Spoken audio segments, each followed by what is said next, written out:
que vous voulez vous asseoir toujours? Allez-y.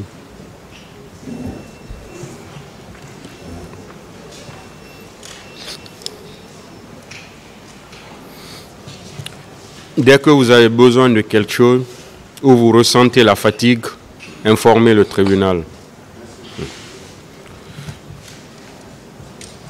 La parole a été avec le ministère public pour ces questions.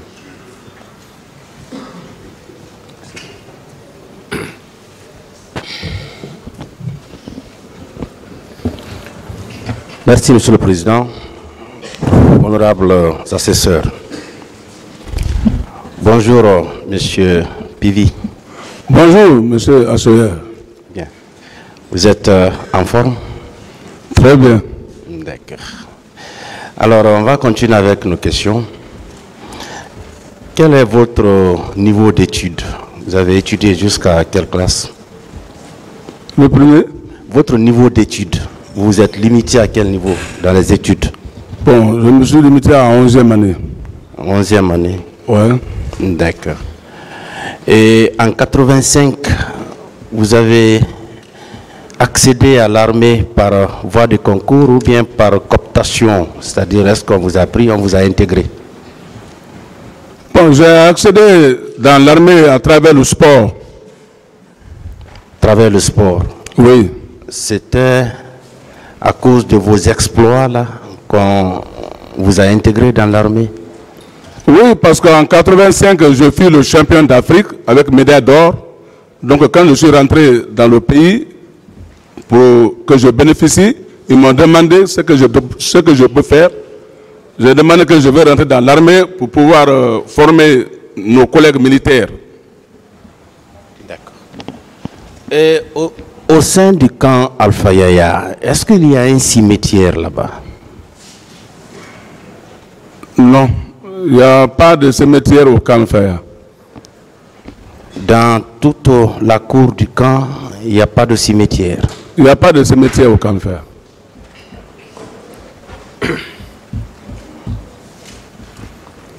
D'accord. Par rapport à la libération des détenus au niveau de la prison civile de Koya, est-ce que vous vous souvenez, lorsque vous vous êtes rendu là-bas, vous avez vu une dame qui était juge de paix à Koya? Bon, ça je ne me souviens pas. Vous ne vous souvenez pas avoir échangé avec une dame qui était juge de paix là-bas à cette époque? À Koya, un moment, je suis parti pour la libérer, un jeune. Et ça, c'était tout récemment là, tout récemment. Ça fait pas 4 mois comme ça. Donc vous vous êtes rendu à la prison civile pour faire libérer un jeune? Oui, en passant par la police judiciaire de Koya. D'accord. Et à cette époque, j'insiste là-dessus, vous n'avez pas vu une dame juge de paix? Oh non, je ne me rappelle pas. Qui avait même appelé général Sekouba Konaté, signaler votre présence là-bas? Non, ça c'est pas moi. Ce n'était pas vous? Seulement c'est pas moi. D'accord.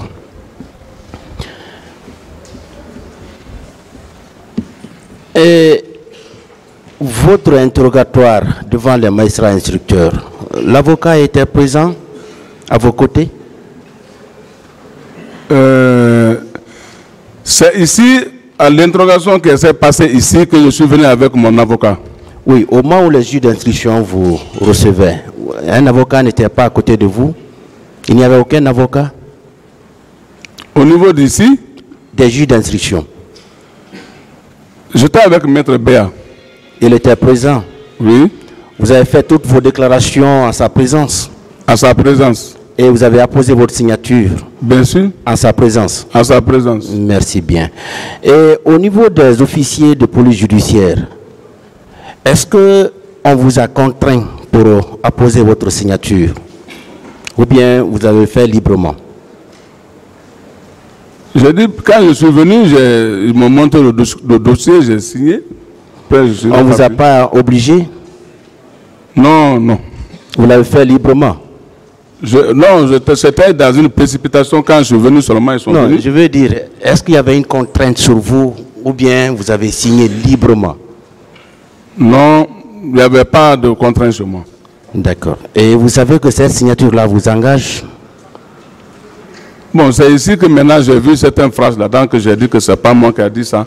Oui, c'est ce que j'ai dit. C'est pourquoi avant de signer, il fallait lire. Et puisque vous avez lu, le contenu vous engage. On est d'accord? Bon, pour le côté de signature, là, je suis d'accord. Merci bien. Et dans vos attributions en tant que ministre de la Sécurité chargé,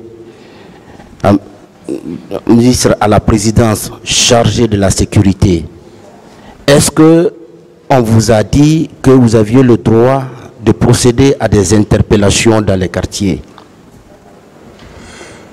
Comme j'ai bien dit la fois hier, j'ai dit que j'étais le ministre chargé de la sécurité présidentielle sans portefeuille. Donc, c'est ça seulement que des consignes du chef de l'État que j'ai exécutées, la plupart. Bien, chaque fois que vous devrez vous rendre dans les quartiers pour procéder à des interpellations, est-ce que vous recevez un ordre de mission ou un ordre verbal? Quand il y a des ordres, le plus souvent, si c'est à partir de Conakry, je trouve c'est les ordres verbaux du président. Oui. Des ordres verbaux au niveau de Conakry. Au niveau de Conakry. Voilà. Et si c'est à l'intérieur? Bon, si c'est à l'intérieur, là, on a des ordres de mission qu'on nous donne. Et tout ce que vous posez comme acte, est-ce que vous rendez régulièrement compte à votre supérieur hiérarchique? À chaque retour de ma mission, je rends compte au chef, le président de la République. Il était au courant de tout ce que vous faisiez dans les quartiers? Partout qu'il nous envoyait pour les missions, quand on finit, on vient, on le rend compte. D'accord. Est-ce que vous étiez au courant de l'humiliation que le général Toto a subie au sein du camp Alpha Yaya? Effectivement, ce jour-là, moi, j'étais dans mon bureau. Ils m'ont fait savoir, ils sont venus me dire que il y a le commandant Toumba et ses hommes qui ont agressé le général Toto en bas de 32 escaliers à la rentrée du camp Alpha Yaya. Oui. Effectivement. Vous avez été là-bas? Non, bon, je n'ai pas. Avant que je bouge, je trouvais qu'ils ont quitté. Bien. Hier, en répondant aux différentes questions de vos avocats, vous aviez dit que vous vous étiez rendu à Kalea pour désarmer les jeunes qui étaient là. C'est vrai? Bien sûr, ça c'était au temps de la transition avec le général Sekouba. Bien. Donc, il y avait eu effectivement des recrutements à Kalea. C'est le jour-là que moi je suis rentré, je vous ai bien dit, à 22 h, à l'ordre du général Sekouba, lorsque les jeunes se sont mal comportés là-bas, il a donné l'ordre au chef d'état-major du temps, qui était Noukam, il a eu peur d'aller. Voilà. Maintenant, il m'a ordonné d'aller, et vic-vague, il faut aller désarmer les jeunes. Bien, donc, je veux savoir avec vous, vous êtes convaincu qu'il y a eu des recrutements à Kalea? C'est le jour-là que moi j'ai été, j'ai vu des jeunes oui, là-bas. Là où vous êtes convaincu qu'il y a eu recrutement à Kalea, non? Même avant, j'ai attendu qu'il y avait des recrutements là-bas. Merci beaucoup. Même avant. Et au niveau du bâtiment qui faisait office de votre bureau, est-ce qu'il y avait un conteneur juste à la devanture, conteneur couleur orange? Il n'y avait pas de conteneur. C'est maintenant là que, comme on est en train d'arranger le camp, ils ont envoyé un conteneur là-bas. Maintenant là. Le temps là, je n'ai pas remarqué la présence d'un conteneur. Au moment où vous étiez là, il n'y avait pas de conteneur? Non. À côté de mon bureau, il n'y avait pas de conteneur. Dans ce conteneur, on ne gardait pas les citoyens? Il n'y avait pas de conteneur là-bas. Comment on va garder les citoyens là-bas? Vous vous souvenez du chef du quartier de Samatara? Non, je ne me souviens pas. Il avait fait 2 semaines dans vos locaux là-bas. Ah, peut-être que ça serait, paix à son âme, c'est Issa là-bas, mais pas chez moi. Bien. Parce que c'est là où on faisait les conflits. Et même après les événements du 28 septembre, certains citoyens qui avaient été enlevés au niveau du stade avaient été séquestrés dans ce conteneur. Pas chez moi là-bas. Pas chez vous. Pas chez moi. Dans tout le cas. Et je n'ai pas vu encore quelqu'un qui est incarcéré quelque part là-bas. Dans tout le cas, à cette époque-là, il n'y avait pas de conteneur? Ah, je ne peux pas déterminer qu'il n'y avait pas de conteneur au camp. Le conteneur peut se trouver dans les autres côtés, mais moi je parle de chez moi, il n'y avait pas de conteneur là-bas. Bien. Avez-vous une société qui s'appelle AES? Bien sûr. La société est où? La société est là. Et elle fait quoi, cette société? C'est un service de gardiennage. Et ceux qui sont là-bas, ce sont des militaires? Non. C'est des civils. Les jeunes recrues de Kalea Non. ne sont pas au sein de cette société? Non. C'est des jeunes civils, comme on prend dans les quartiers, ainsi de suite, on les aide à... Ils n'ont jamais été militaires? Non. Bien. Je vais vous faire lire les déclarations du lieutenant-colonel Tamba Kalas Tolno. Vous l'avez connu? Qui? Tamba Kalas Tolno. Tamba Kalas, je le connais militairement. Commandant adjoint du BSC. Oui, à l'époque, à un temps là, il était le commandant adjoint du BSC. Avant. Vous l'avez connu? Je le connais. Bien, voici ce qu'il a dit à propos de la présidence à cette époque. Il dit, entre la présidence et le camp Alpha Yaya, c'est comme le Vatican dans l'Italie. Personne ne pouvait contrôler les rentrées et les sorties des gens de la présidence. C'était des va-et-vient interminables. C'est vrai? C'était comme ça?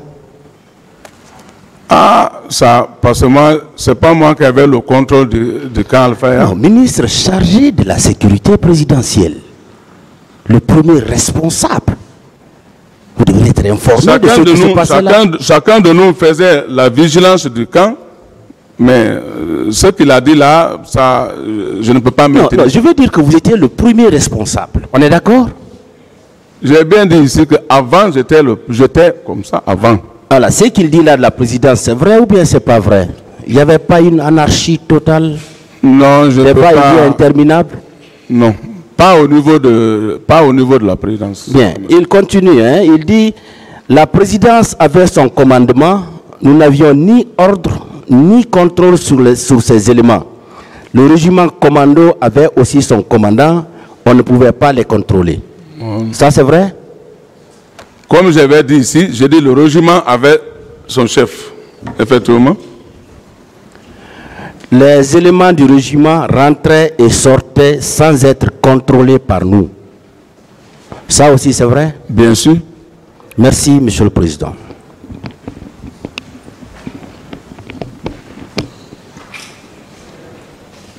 Monsieur Pévi, Président. je ne reviendrai pas sur tout ce qui a été dit et bien dit. Il y a eu plusieurs questions qui vous ont été posées et vous avez donné des réponses qui sont consignées dans le primitif.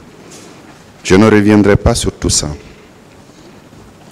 Je veux juste revenir sur la date fatidique du 28 septembre. Et je m'intéresse à une heure, 14h28. Ce jour, à cette heure, où étiez-vous? Ce jour-là, à 7 heures, j'étais déjà dans la position de Mania dans Frigadi. Vous n'avez pas compris la question. Je la reformule pour vous. Je dis Oui. que c'est la date du 28 septembre 2009 qui m'intéresse. Et pas toute la période du 28 septembre. C'est une heure qui m'intéresse. Et celle-là, c'est 14h28. Où étiez-vous à 14h28? Ça m'a trouvé maintenant, j'étais dans le camp. Dans l'enceinte du camp? Oui. D'accord. Est-ce que vous aviez tout au moins appris que la pharmacie de l'hôpital Donka avait été pillée? Ça, je n'ai pas appris ce jour-là. Vous n'aviez pas appris ça, monsieur? Je n'ai pas appris. D'accord.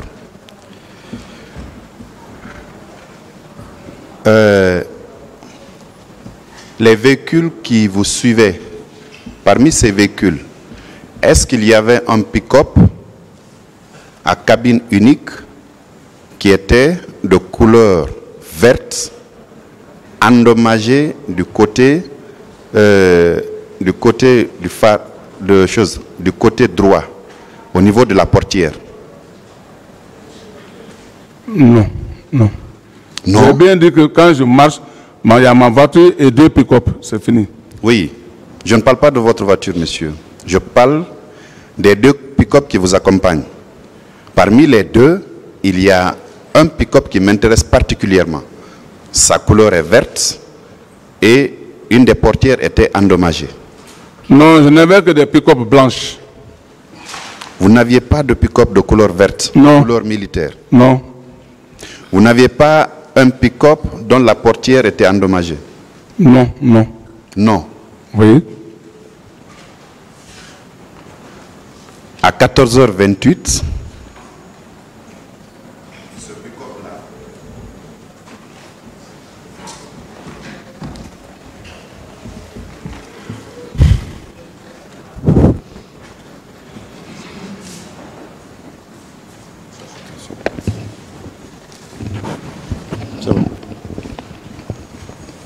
je disais qu'à 14h28, ce pick-up était stationné en face de la pharmacie de l'hôpital Donka, pendant que ses occupants étaient en train de piller la dite pharmacie. Vous étiez où en ce moment? Parce que vous avez dit que et vous et vos hommes n'étaient pas là. Vous étiez où en ce moment, M. Pivi? Je dis bien que là où vous parlez, j'étais dans le camp déjà. J'étais au camp. Le tribunal appréciera. Merci. Parlant de votre société, mon collègue vient de vous parler de votre société EES. Vous dites qu'il n'y avait pas de recrue de Caléa qui était embauché dans votre société? Non. Mathieu Collier, vous avez son nom dans votre société? Non. Vous n'aviez pas un Mathieu Collier là-bas? Non. Mathieu Collier, non, je ne pense pas. Vous connaissez le nom de tout le monde, M. Pivi, dans votre société? Qui? Vous connaissez le nom de tout le monde dans votre société? Mais je sais pas, c'est moi qui signe souvent la dernière signature. Mais il n'y a pas un nom de Mathieu Collier, non. Ils sont au nombre de combien, ceux qui constituent votre société, ceux qui composent la société? Bon, il y a, ça peut faire au moins 400 comme ça. 400. Ouais. Vous connaissez le nom de tout le monde? Je dis, je peux retenir, je retiens les noms de ces gens-là. Et si vous voulez, je peux vous envoyer la liste. Vous n'avez pas un Mathieu Collier là-bas, monsieur? Non, non, non. D'accord.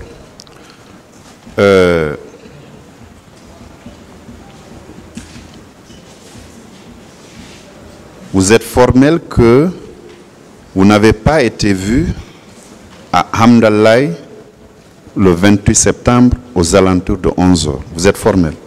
Je maintiens que je n'ai pas été à Hamdallah le 28. Et à Bomboli, vous n'avez pas été à Bomboli aussi? Ah, Bomboli, c'est pas la route. Quand je quitte Koza, en venant vers Bambeto, sur le goudron, mais c'est là-bas que je passe, non? C'est pas le goudron? Oui, c'est le trajet. Voilà. C'est mon passage? Est-ce que vous vous êtes arrêté pour un instant à Bomboli? Non, non. Vous êtes passé directement? Non. Vous n'avez pas fait d'escale à Bomboli? Je n'ai pas fait d'escale à Bomboli. Ceci là, ça, c'est mon quartier presque. Bomboli, ça c'est mes quartiers. Vous vous êtes arrêté à cause à Niamey? Non, quand j'ai quitté, je ne me suis pas arrêté quelque part. Je me suis arrêté que à Bambeto où je me suis arrêté. À part de ça, je ne me suis pas arrêté. D'accord. Le chemin retour, Oui, chemin retour. Quand vous reveniez au camp, vous avez emprunté le même chemin qu'à l'aller? Non, à l'aller, j'ai passé vers 36. C'est au retour que j'ai passé vers Kagbele, Sementeri, Anko 5, Koza, Bambeto. Après Bambeto, quand vous avez, selon vous, reçu une information qu'il y a un carnage qui était en train de se faire à l'intérieur du stade, vous dites avoir reçu une information des jeunes de Bambeto, n'est-ce pas? Oui, à Bambeto. Lorsque j'ai tourné maintenant pour aller au camp, c'est là où ils m'ont informé maintenant. Très bien. Quel est le chemin que vous avez emprunté pour rejoindre le camp? Le même quand on quitte Bambeto, de Bambeto, on a passé vers l'hôtel Bissia. Hôtel Bissia, on est descendu, on a continué à rentrer au camp. L'ancien hôtel Bissia. D'accord. Ce n'est pas par la route de Koza que vous êtes venu et puis vous avez bifurqué pour entrer au camp? Non, non. Non. Non. Vous pouvez aller demander les gens de Bambeto. S'ils sont honnêtes, ils diront que exactement ce jour-là, le colonel a passé ici. Parmi toutes les infractions pour lesquelles vous êtes renvoyé devant la juridiction, vous dites que vous ne reconnaissez aucune. Mais ce que je ne reconnais pas, je ne veux pas reconnaître. Je ne vous dis pas de reconnaître ce que vous ne devez pas reconnaître, monsieur. Voilà. Je demande juste si, vous savez, le tribunal vous a notifié les faits pour lesquels vous êtes à la barre de ce tribunal. Parmi ces faits-là, vous ne reconnaissez aucun des faits? Je ne reconnais pas. Rien? Je ne reconnais pas aucun des faits. D'accord. Le moment venu, nous nous chargerons de vous dire ce que chacun de vous a fait. Monsieur le Président, merci. Fini, je vous remercie. Monsieur le Président, une seule question. Monsieur Claude Pili. Président. Vous dites que vous ne reconnaissez aucun fait. Je ne reconnais pas aucun fait. Vous dites que vous avez été dissuadé par le président d'Addis, pour dire qu'il y a une commission d'enquête qui doit venir, internationale. C'est ce qui vous a empêché d'arrêter le commandant Toumba. Oui, justement. Donc, vous avez confiance au rapport d'enquête internationale. Quel Vous avez rapport? confiance aux éléments contenus dans ce rapport. Le rapport que j'ai fait ici avec mon avocat. Le rapport d'enquête internationale. Vous accordez de crédit à ce rapport, aux éléments contenus dans ce rapport. Ah, moi, ce que je connais, ce que j'ai fait, ce qui est passé devant mon avocat, c'est ce que moi je maintiens. C'est ce que je retiens. Monsieur Pivi, en outre des procès-verbaux d'audition des parties civiles, des témoignages, des procès-verbaux d'audition également de témoins qui vous accablent dans cette affaire et qui font état de votre présence au stade du 28 septembre à Koza, à Bambeto, à Amdalaï et dans les différents camps de Conakry. Je vais vous faire lecture du rapport d'enquête internationale à la page 51 qui vous intéresse, qui parle clairement de vous.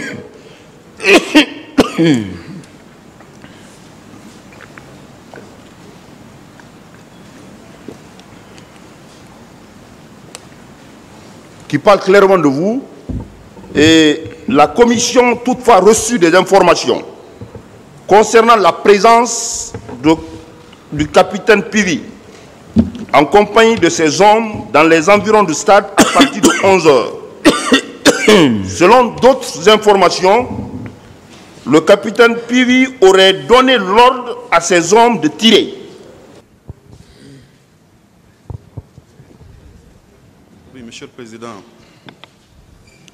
nous avons des questions de Reprécision à demander à M. Abdoulaye Cherif Diaby. Voilà, et le tribunal va préciser qu'on ne va pas retomber dans des questions qui ont été posées plusieurs fois, répondues. Voilà. C'est à l'intention de tout le monde, de toutes les parties. D'accord, Monsieur le Président.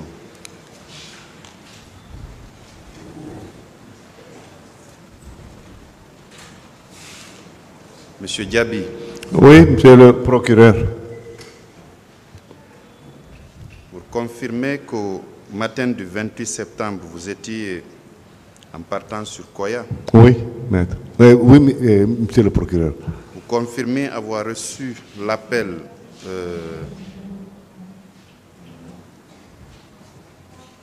à Lansanaya Barrage?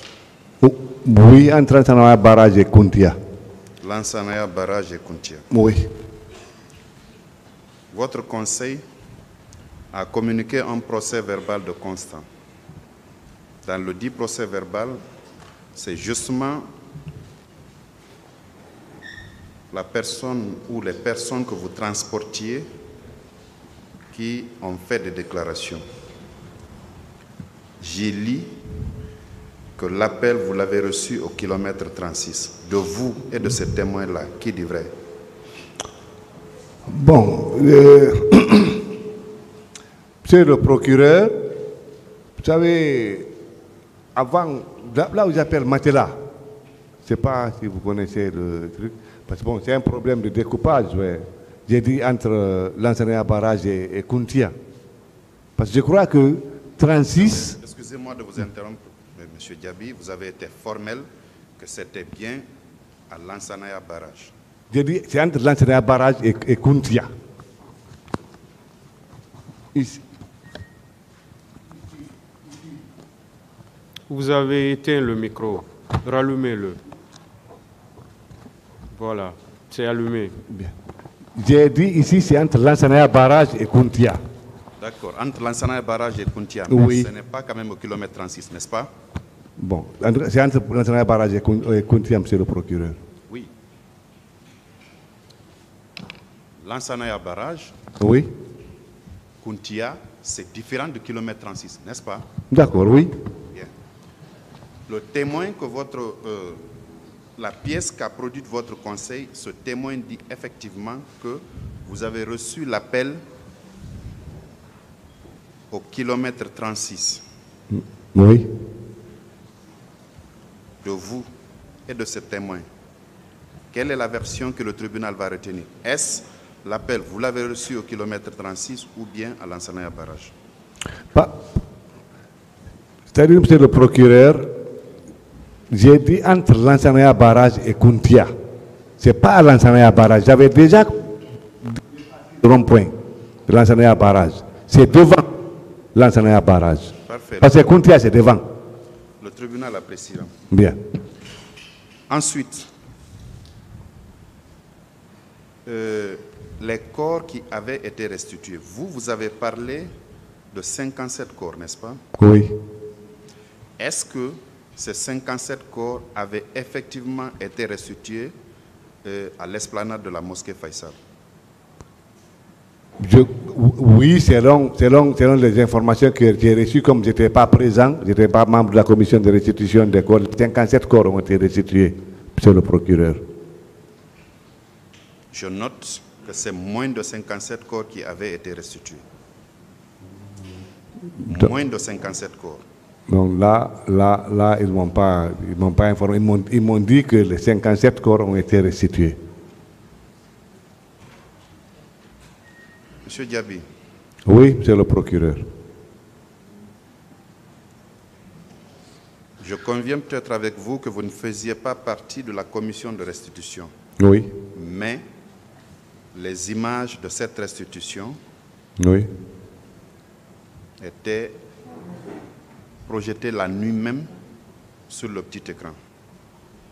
C'est moins de 57 corps qui avaient été restitués. La différence est où? Bien. Donc, là, Monsieur le procureur, j'aurais souhaité alors que le médecin, si c'est possible, le médecin légiste vienne.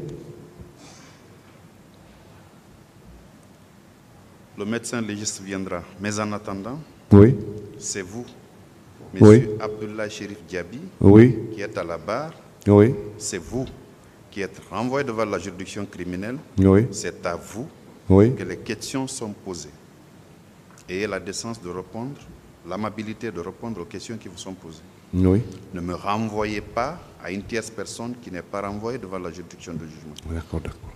Si c'est nécessaire, mon parquet œuvrera pour que ce médecin-là soit ici, Oui. mais pas en votre qualité. Oui. Où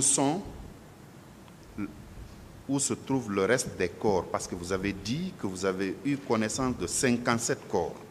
Oui, La restitution dont vous faites état, vous avez parlé d'une commission de restitution oui, composée oui, de l'imam de la grande mosquée Faisal, de l'archevêque de la ville de Conakry, oui, M. Koutoubou Moustapha Sano, Oui. et tant d'autres personnalités. oui, Il se trouve que les 57 corps n'étaient pas à l'esplanade du palais du peuple, de l'esplanade de la mosquée. oui. La différence là, les corps qui n'étaient pas là, où sont-ils?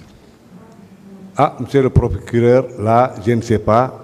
Lorsque nous sommes venus à la morgue, on m'a parlé, le médecin légiste qui gère le truc me parlait de 57 corps. Pour moi, ce sont ces 57 corps qui ont été restitués.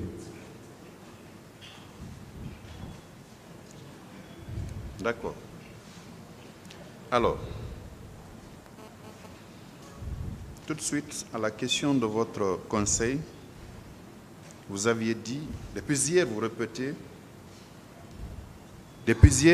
répétez que vous êtes médecin clinicien, n'est-ce pas? Oui, monsieur le Chirurgien de guerre. Oui, monsieur le procureur. C'est bien cela? Oui. Alors, est-ce que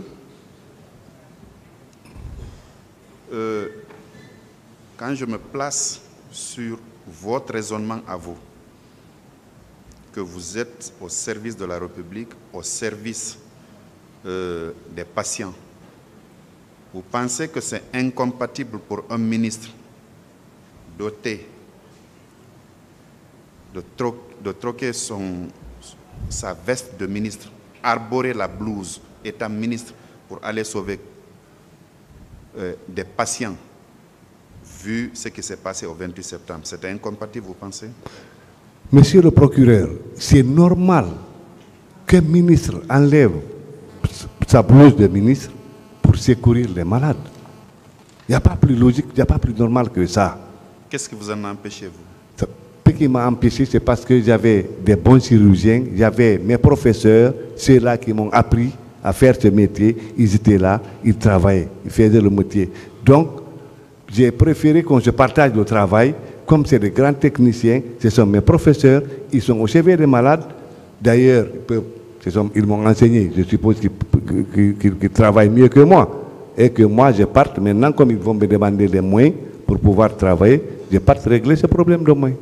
Ne pensiez-vous pas que votre expertise aurait fait un de plus? Non, non, non, non, non. C'est des grands techniciens, monsieur le procureur. Vous en êtes un aussi. Oui, mais je suis leur élève. Peu importe. Chirurgien de guerre quand même. Oui, Clinicien. oui. Rien ne vous empêchait de secourir ces malades-là. Monsieur Chérif Diaby. Oui, mais j'ai secouru ces malades à ma manière. Débloquer 1,420 milliard, à l'époque, monsieur le procureur, c'était pas facile. Et l'argent là a été directement mis à la disposition du comité de crise. J'ai fait débloquer d'ailleurs, ce n'est pas moi qui ai débloqué, j'ai fait débloquer. Parce que qui sont partis chercher avec la comptabilité. Je n'ai même pas vu la couleur de cet argent. Ça aussi, c'est notre chantier, je crois, monsieur le procureur. Merci, monsieur le président. Merci, monsieur le procureur. Merci, monsieur le président. C'est aussi une question de reprécision. À la question de savoir si, dans votre compte rendu avec le président de la junte de l'époque, La partie civile vous a posé la question hier pour savoir quelles sont les instructions que le président Dadis vous a données pour la gestion du cas des blessés. Vous avez répondu ici. Il m'a dit de m'occuper d'eux jusqu'à leur guérison totale. La seconde question qui vous a été posée, qu'est-ce qu'il vous a instruit par rapport au cas des corps? Vous aviez dit ceci. Le président m'a dit de garder les corps. Est-ce que vous pensez que le président de la junte Dadis devait vous donner des instructions pour garder le corps ou les corps des victimes? Pourquoi, selon vous, il a fait ça? Bon, merci, monsieur le procureur. Bon, je ne sais pas lire dans sa tête, mais je crois que comme lui-même il était dépassé par les événements, je crois qu'il fallait garder les corps et organiser leur restitution. Très bien. Parce que c'est beaucoup de corps, Est-ce monsieur le procureur. Oui.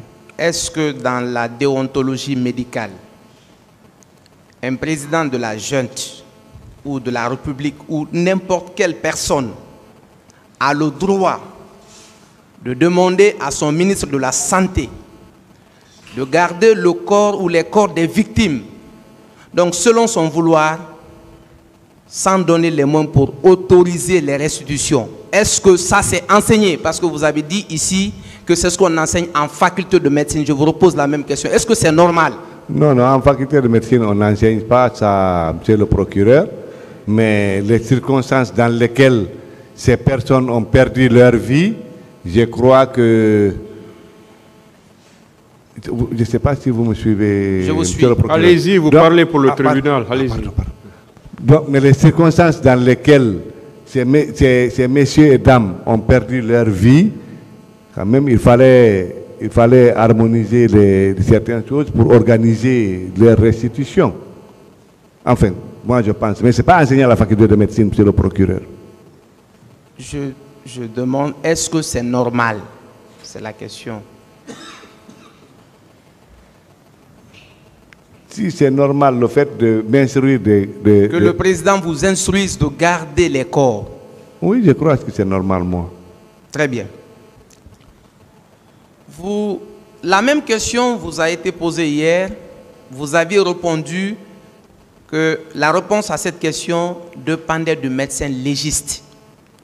Vous pensez, en Guinée, qu'un médecin légiste, où nous parlons du cas de 57 morts selon ton bilan, votre bilan, disons, peut se donner le plaisir de sortir ces personnes des différents hôpitaux de la République sans vous, votre avis? Est-ce que vous pouvez convaincre le tribunal avec ça, ce raisonnement-là? Le 57 corps, ça, mon avis. Oui, vous avez dit hier, quand on vous a posé cette question, que cette question devait être posée au médecin légiste. Maintenant, je pose la question, est-ce que cela est possible qu'un médecin légiste en Guinée autorise la sortie de 57 corps selon votre bilan sans l'avis de son ministre de la Santé? Monsieur le procureur, moi-même, ministre de la Santé, je ne peux pas ordonner ça. Ça, c'est une décision du gouvernement. Vu le contexte dans lequel ces messieurs et dames ont perdu leur vie, et vu le nombre, ça c'est plus fort que même le ministre de la Santé. Très bien. Vous aviez dit que le président de la transition d'alors vous a dit donc de garder les corps. Je vous lis ce passage du rapport de la commission d'enquête internationale. Oui. À la page 32. Dans les jours suivants, les bérets rouges auraient informé les familles que le ministre de la Santé avait ordonné que personne ne touche à un seul corps. Est-ce que là, ce n'est pas la suite de cette décision qui a fait que les corps se sont retrouvés à la mosquée Faisal? Je n'ai pas bien compris, monsieur le procureur. Qu'est-ce que vous avez dit que la commission d'enquête internationale a dit ceci. À la page 32. Oui. Que le ministre de la... Je n'ai pas compris. Reprenez pour lui. Je reprends pour vous. Dans les jours suivants, Les bérets rouges aussi informaient les familles que le ministre de la Santé avait ordonné que personne ne touche à un seul corps. Moi, à ma connaissance, un béret rouge n'était pas à Droncard, ni à Ignastidine. Un béret, le béret rouge dit ça à la population. Je tombe des... Mais vous avez quand même dit que le président de la transition vous a dit de garder les corps. Oui, bien sûr. Donc c'est la suite logique. Si le président vous a donné des instructions, c'est ce que vous avez dit. Ou bien vous niez cette partie? Non, non. Ok. On a dit de garder les corps. On va organiser réellement pour les funérailles et puis la restitution. Bon, je ne sais pas maintenant ce qu'un béret rouge a à voir dans ça pour... Merci. Je continue avec les questions de reprécision. Je vous lis la page 37 de l'ordonnance de renvoi qui vous renvoie devant ce tribunal. Attendu qu'il ressort des pièces versées à la procédure que plusieurs crimes et délits contre l'intégrité corporelle des manifestants ont été commis au stade du 28 septembre et dans certains quartiers de la capitale. Qu'il en est de même que dans l'enceinte de l'hôpital d'Onka, dont la pharmacie a été saccagée par des militaires commandés par Claude Pivy, et ce en présence de Ablai Chérif Diaby. Qu'est-ce que vous avez à dire par rapport à ce passage-là? C'est pas vrai, monsieur le procureur. Ça, c'est pas vrai, monsieur le procureur. Que Moussa Dadis Kamara, Mamadou Kamara, dit Toto, Ablai Chérif Diaby que vous êtes, Marcel Guilavogui, Claude Pivy et Moussa Kegoro Kamara ont volontairement entravé l'arrivée des secours et sont abstenus volontairement de porter assistance et secours à toutes ces personnes dont la vie était menacée.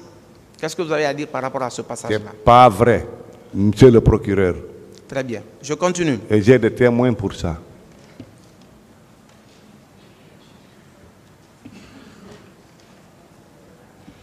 On vous a posé la question de savoir pourquoi le rapport en question n'avait pas été communiqué à l'époque à la justice. Vous avez invoqué la confidence médicale, n'est-ce pas? Lequel des rapports, pardon, monsieur le procureur, je ne dois pas poser concernant les questions de corps. Oui. Très bien. Vous connaissez le code harmonisé de déontologie et d'exercice des médecins de la CEDEAO, de l'espace CEDEAO, qui a été publié en mars 2013. Ça existe ce code-là? Oui, oui, il existe, oui, il existe. D'accord. Il existe, oui. Lorsqu'on vous a posé la question pour savoir effectivement pourquoi la justice n'avait pas été informée, si vous étiez, le gouvernement de façon générale voulait faire la lumière sur cette affaire, en tant que ministre de la Santé, vous avez répondu, ça c'est de la confidence médicale, sur la base des rapports. Oui. Alors, puisque cette confidence médicale est contenue dans votre code de la déontologie, acceptez que je lise pour vous et comme ça je vous pose des questions en conséquence. Bien. D'abord, je rappelle, code de la déontologie harmonisé de déontologie et d'exercice des médecins dans l'espace CEDEAO. Je rappelle que pour la Guinée, c'est abrogé depuis que ce code a vu le jour. Mars 2013. Ce code, en son article 48, dit ceci: secret professionnel et confidentialité de l'exercice médical. Le praticien doit protéger contre toute indiscrétion les documents médicaux concernant les personnes qu'elle a conseillées, soignées ou examinées, quel que soit le contenu et le support de ces documents. Il en va de même des informations médicales dont il a connaissance dans l'exercice de ses fonctions.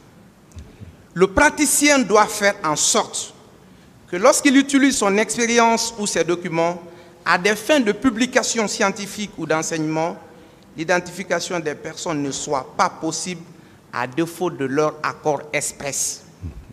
Est-ce que cela est exact? Vous êtes d'accord avec le contenu de cet article-là, de votre profession? Oui. Très bien. Est-ce que la confidentialité médicale que vous invoquez devant le tribunal, vous étiez le médecin traitant de ces patients-là, ce jour-là, à l'hôpital d'Onka? Est-ce que c'est vous qui leur avez soigné? Non, ce n'est pas moi qui les avais soignés. Très bien. Je continue avec le même code. Cette fois-ci, je lis pour vous les dispositions des articles 140 du Code harmonisé de la déontologie médicale de l'espace CEDEAO. Le Code dit ceci. Excusez-moi, je sors pour vous.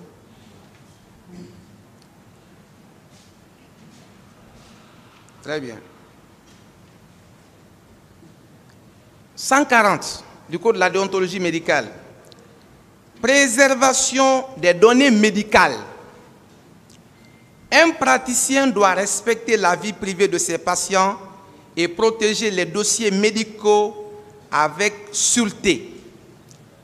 La responsabilité de la protection des registres incombe aux praticiens en tout temps. Tout praticien doit traiter les informations sur ses patients de manière strictement confidentielle, y compris après la mort du patient, sauf si la divulgation est exigée par la loi. Donc, est-ce que nous sommes d'accord que la confidence médicale doit d'abord respecter la loi? C'est encadré par la loi. Oui. Très bien. Je continue. Un tribunal de juridiction compétent, dans l'intérêt public ou d'une menace de dommages graves à un tiers, lorsque la violation de la confidentialité est nécessaire, le praticien doit clairement informer le patient sur la violation de la confidentialité, la nature, le but et les conséquences probables de cette violation. Est-ce que nous sommes d'accord? Très bien.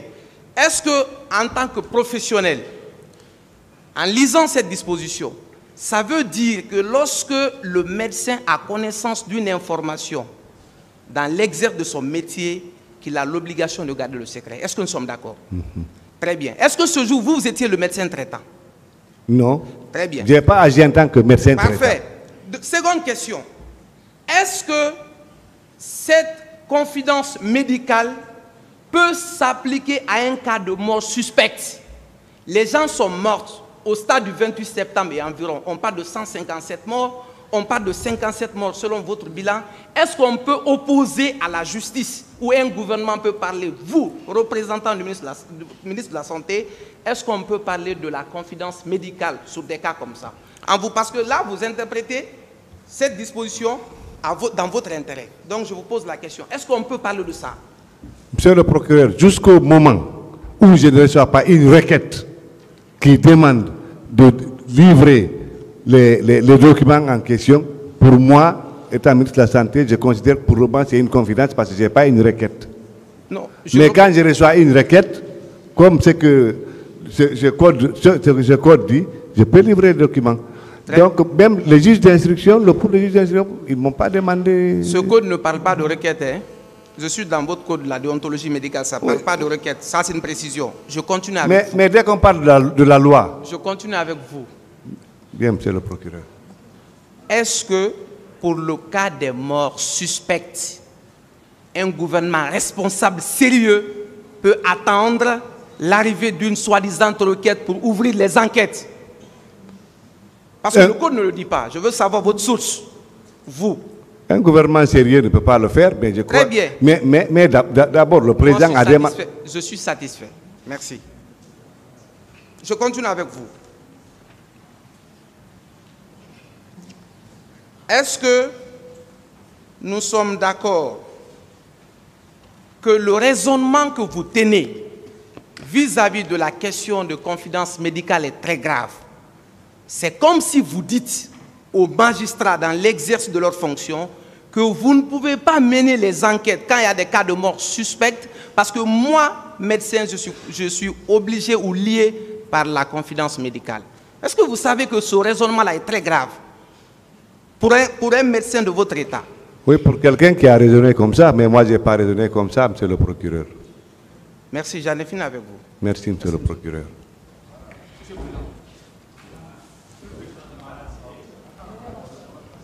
Attendez. La partie civile va garder la patience. Merci, monsieur le président. Nous allons terminer le tour de nos questions. Monsieur Gabi. Oui, monsieur le procureur. Vous êtes de la même promotion que le président Dadis? Non. Non. Je suis plus ancien que lui. D'accord. Alors, il y a eu des cas de viol au stade. Oui. Pour vous, qui a commis ces cas de viol? Monsieur le procureur, je ne peux pas vous dire ça parce que je n'étais pas au stade. Je ne sais pas celui qui a commis ces viols. Vous ne savez pas? Non. Mais vous confirmez quand même? Oui, selon le rapport. Je n'ai pas vu une femme violée, mais j'ai reçu le rapport du pool de médecins à qui j'avais confié ce problème, cette question. Bien. Est-il possible pour un ministre de la République qui est en fonction de se déplacer sur une distance de 50 km sans garde du corps, sans chauffeur, dans un pays comme la Guinée? C'est possible? C'est possible, c'est risqué, mais je crois que c'est possible. Surtout un ministre qui est en fonction, oui, qui se déplace sur une distance de 50 km au moins, sans garde du corps, sans chauffeur, seul dans le véhicule. Est-ce que c'est possible? C'est bien possible, monsieur le procureur. Merci, le tribunal va apprécier.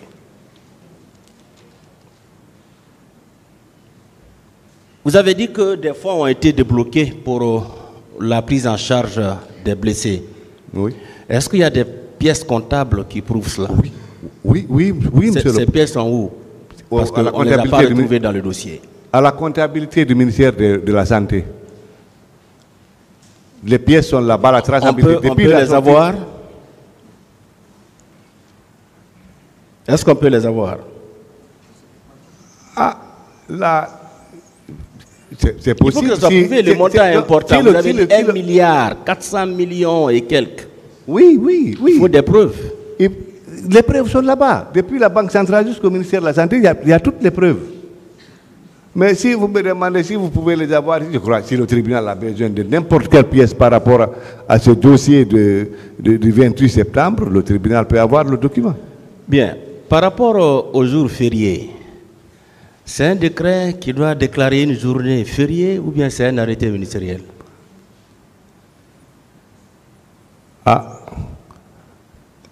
Moi je crois que ça dépend du régime. Actuellement, c'est le ministre de la fonction publique qui le fait. Pour vous. Mais est-ce qu'à notre temps, c'était pas... Pour vous. Est-ce qu'à notre temps, c'était pas un décret? Vous avez compris la question? Non, j'ai compris, oui, j'ai compris la question, monsieur le procureur. Pour vous, est-ce que c'est un décret qui doit déclarer une journée fériée, chômée, payée? Pour moi, un arrêté ministériel? Non, pour moi c'est un arrêté ministériel. Merci. Parce que je crois que la loi Merci beaucoup, merci bien.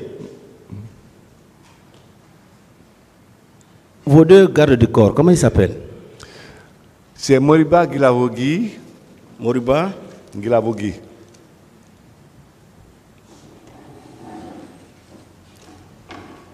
Oui, il est où? Bon, il était à Dingraï, mais je ne sais pas actuellement. En tout cas, il était à la compagnie d'infanterie de Dingraï. Bien, le second? Bon, c'est Nabilaï, je ne connais pas là où il est actuellement. Voilà, le second? Nabilaï Kamara. Nabilaï Kamara. Mais lui, je ne sais pas là où il est actuellement. Moriba, lui, il était à Dingraï. Votre chauffeur? Samba Konde. Samba Konde.